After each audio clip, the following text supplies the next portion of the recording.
Greetings and welcome. My name is Brian Waddy, and today we're going to look at combinations. Alright, this is a particular topic within our chapter on combinatorics and probability. Earlier we had looked at permutations, which is a method for counting the number of arrangements of objects in which order was significant. But today let's start looking at an example. Let's consider in a deck of 52 cards,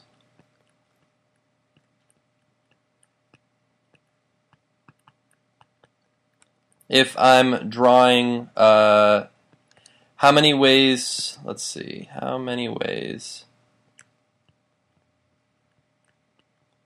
can, or how many hands, how many, let's say 5 card hands can be drawn.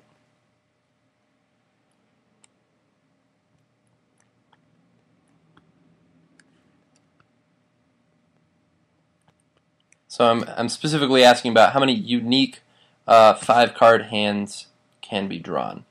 So let's kind of just analyze this problem first. So if I've got 52 unique cards and I'm looking for how many different ways can I draw 5 cards? How many different ways can I have 5 cards in my hand? Now, first of all, I just want to point out that if I'm having 5 cards in my hand, that if I have, say, Ace of Hearts showing up here, I can't have Ace of Hearts show up anywhere else, right? So I can't suddenly have Ace of Hearts show up as my second card as well, because these are unique cards, and these, I'm not replacing the card after I draw it. I'm drawing a card, then another, then another, then another, then another. So these events, these 5 events, are dependent on one another. They're going to change in value. It's not just going to be 52 times 52 times 52, etc. Right? So it's having an effect on one another. So let's consider how many different ways can I have the first card drawn? Well, there's 52 to pick from, so there's 52 ways that could occur. How many ways for the second card? Well, there's 1 less card to draw from, and third card would be 1 less card to draw from, etc. Oh, and 1 less card, and 1 less card. Right? So this would represent all of the possible ways I could have 5 cards selected, but we've actually counted too high to answer this particular question. Because in a hand of cards, it doesn't matter which order I drew them in, right? Like, it doesn't matter the arrangement as far as order goes, whereas this way that I've counted it, I've actually considered all possible ways that order could matter. So let's say I did have the Ace of Hearts, right? So let's say I did have the Ace of Hearts in the first slot. And so I've counted this possibility, what if I drew Ace of Hearts first? I've counted this possibility, where what if I drew Ace of Hearts second? And I've counted this possibility,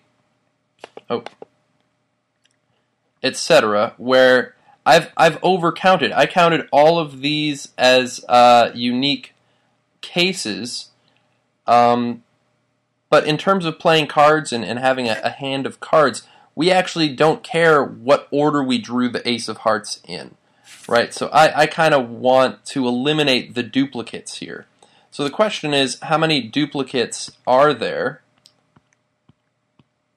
right? And it doesn't just work for, we're not just concerned about the Ace of Hearts, but we're concerned about how many different ways can I arrange 5 cards, right? This is, the number of ways this can occur is how many ways can you arrange 5 cards is kind of what this is asking.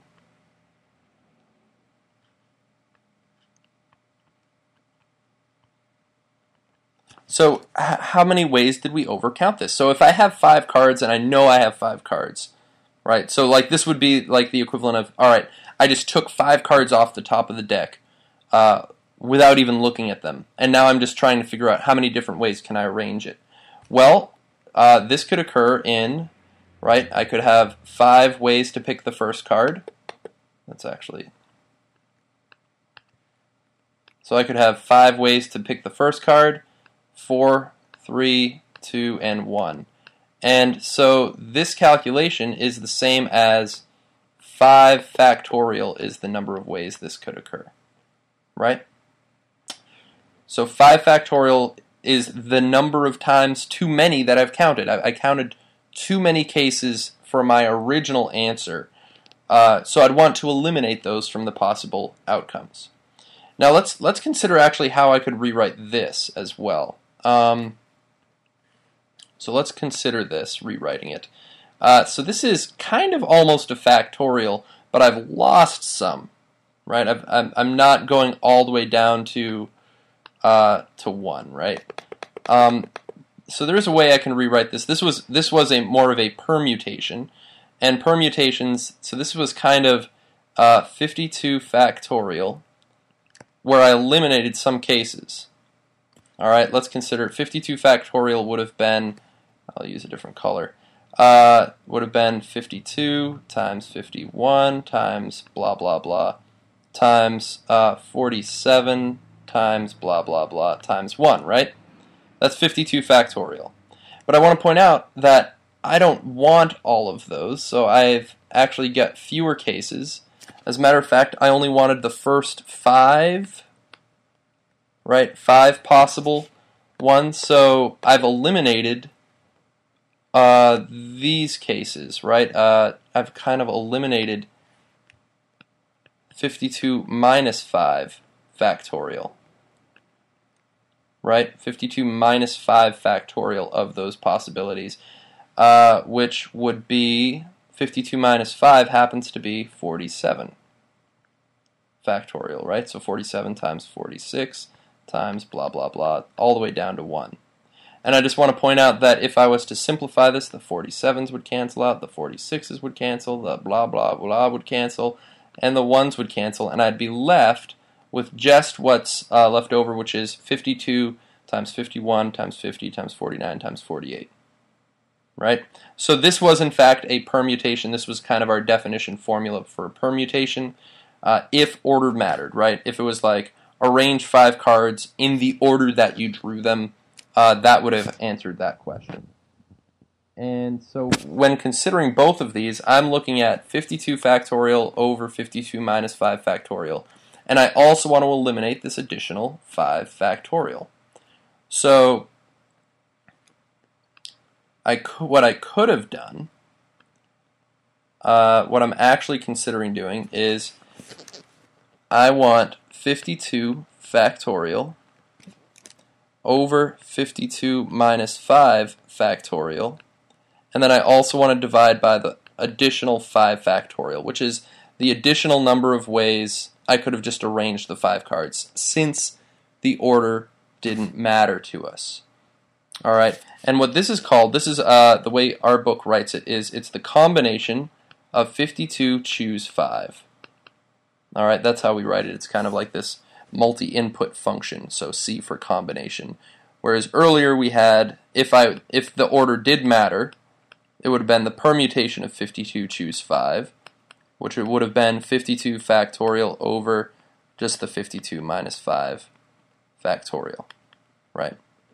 So this is actually going to be our answer.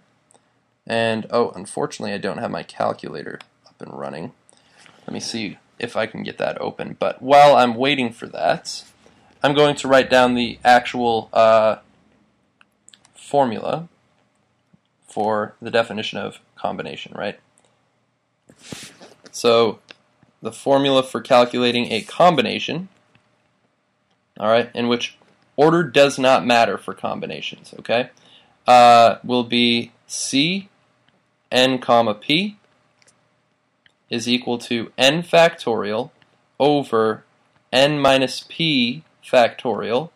Actually, oh no, it's not p, it's r, usually used by our books. Oops. N comma r, technically doesn't matter. N factorial over n minus r factorial times r factorial. And this additional r factorial, I want to just point out, is in the denominator, so dividing by it, it's going to be a smaller number, a fewer number of arrangements than a permutation where order mattered, which makes sense, right? Like if I'm just choosing 3 people or choosing 3 people and arranging them in an order, there should be fewer results. And by dividing by this r factorial, it's limiting that overall possible outcome. So let's see. So I'm going to do this here in my calculator. I don't think you guys can see that right now, but what I'm calculating is this expression up here. Actually, we'll do some simplification to it, perhaps. So 52 factorial is the 52 times 51 times 50 times 49 times 48 times 47 factorial, right? I just want to point out that this 47 factorial represents the rest of that problem. 52 minus 5 is 47 factorial. And 5 factorial, I'll write out 5 times 4 times 3 times 2. Technically times 1, but you can usually drop the 1 because multiplying by 1 doesn't change anything. So let's see if we can simplify any of this. So 47 factorials, those cancel out. In case I didn't have a calculator or don't want to do this whole calculation, if my calculator didn't have factorial anyway, I can try to simplify this a little bit along the way. And then, so the 47 factorials cancel out, and also let's see if we can cancel out any of these numbers or partially reduce them. So let's see, 5 I know cancels out. That goes into 50 10 times.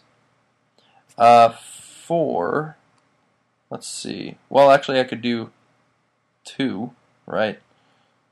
2 goes into 10 5 times. So I could cancel that. And 4 times 3 is 12. Aha! 4 times 3 is 12, and 12 goes into 48 4 times. So my simplified work is 52 times 51 times 5 times 49 times 4.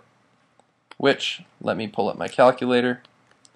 And I've got 52 times 51. I realize you guys can't see this. I apologize. Times 5 times 49 times 4, and I get a total of 259860. So 259860. Sorry, 2598960. Oh, that's a whole lot more numbers there. So it turns out the answer to this question is pretty large. That's a large number of ways that this could occur, but I just want to point out that it's actually much smaller. It's a matter of fact, there's 100. It's 120 times less, I guess is kind of how I could say it, than if I did consider the number of the possible arrangements if order mattered. All right. So the way this works is combination eliminates the arrangement component, or the order component rather, in the case. So it simplifies the problem and gives us a smaller number. Okay, so this is the formula for calculating combination. So the key is that we have to determine when we're using combinations and when we're using permutations. Right. So for combinations, order does not matter.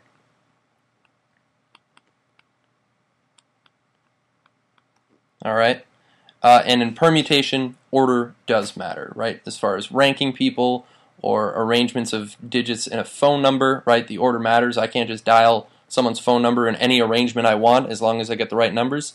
There's going to be lots of different ways I could do that, right? But for combinations, order does not matter. All right, thanks. I hope that helped. I might post an additional video as well looking at a couple other problems regarding combinations. Have a good day.